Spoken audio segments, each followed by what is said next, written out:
What was it like working with Paul Gray? Hmm. Yeah, just the dude. He was. I think I was closest to him and Joey, and Yeah, just pure love. The dude was the genius. You know, he was yeah, the main riff writer, and yeah, that unique thing. Like a riff would come out of him because he's left-handed. It was just something different and bizarre and like quirky. Like there was a quirk that was only unique to him. And yeah, oh my God, it, just so willing, the nicest dude I've ever met, sweet, heartfelt, loving. A couple weeks before he died, he called me up, and I was driving on Washington Boulevard by Taco Bell Thai yeah, up in that neighborhood, yeah. and he goes, "What are you doing?" I'm like, "I'm driving on," and I told him where I was for some reason. He goes, "Oh, my grandmother that raised me just died, and that's where she lived when I was a kid." I'm like, "Dude, she's right now telling you that she loves you." He's like, he started sobbing on the phone. He's like, "Yes." Because it's impossible for you to call and me not know and give you my location. And, oh Yeah. my God, he was just like, oh. And then he goes, uh, I'm having a baby. Whoa. I'm like, oh my God, you know, and Wow. that was our relationship. It was all about love and support, and I did an Instagram post about, you know, his. Anyway, somebody asked, what story do you have and that nobody knows? And his mom, I guess she was using and single mom, and just dropped him off in Daggett, which is like 5 miles out of Barstow, and we were living so close together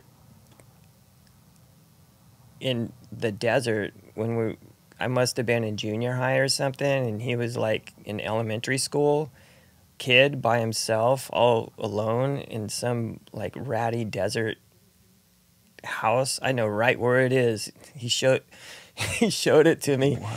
Yeah, it's dude, it's crazy, that area.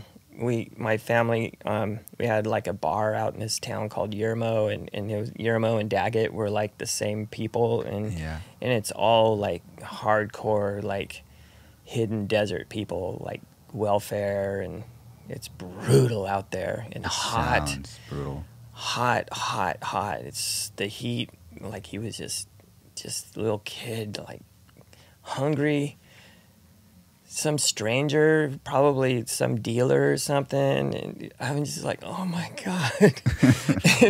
and and when he told me that story, I think I give him this big giant hug, and we were just desert brothers forever.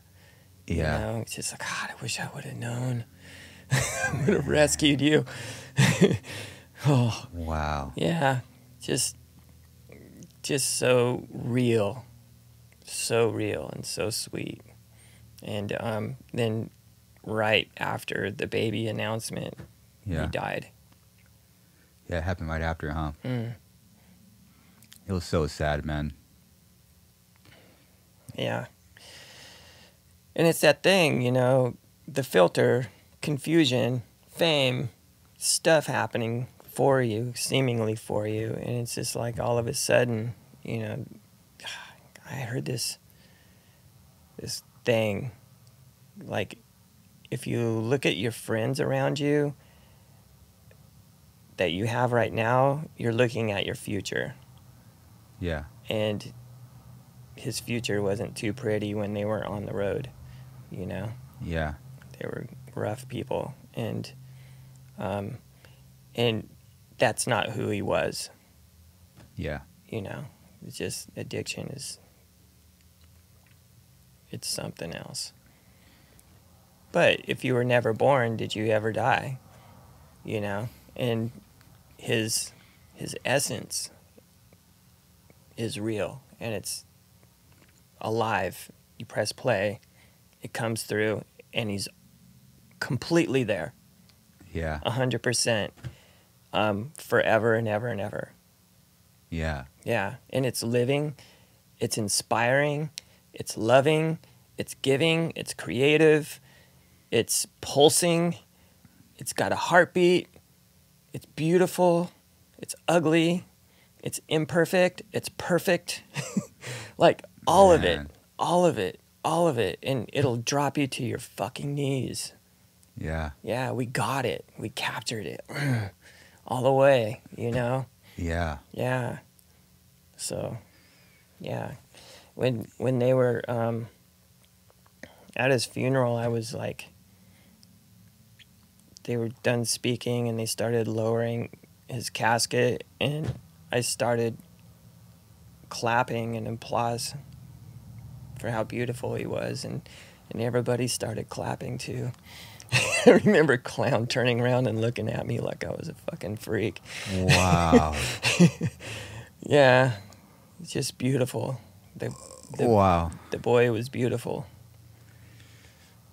Yeah. He seems like such a special guy, man. Yeah. He's my brother. One in a million, if not more. More. Yeah. One in one. 1 in 1. Yep. Absolutely. Yep. Yeah. Well, you had lost a 1 in 1 in your band. That's never to be repeated. Never again.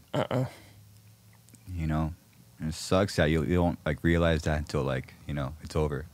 You know, it's like, which oh, is okay. Yeah, that's true. You don't want to put that head trip on anyone. Yeah. Yeah, true. Yeah. You're a god. People will worship you and copy you. No. Yeah, that's true. Oh, that's too much for a kid to handle. Special people, man. Yeah. The one, you're right. The 1 in 1s.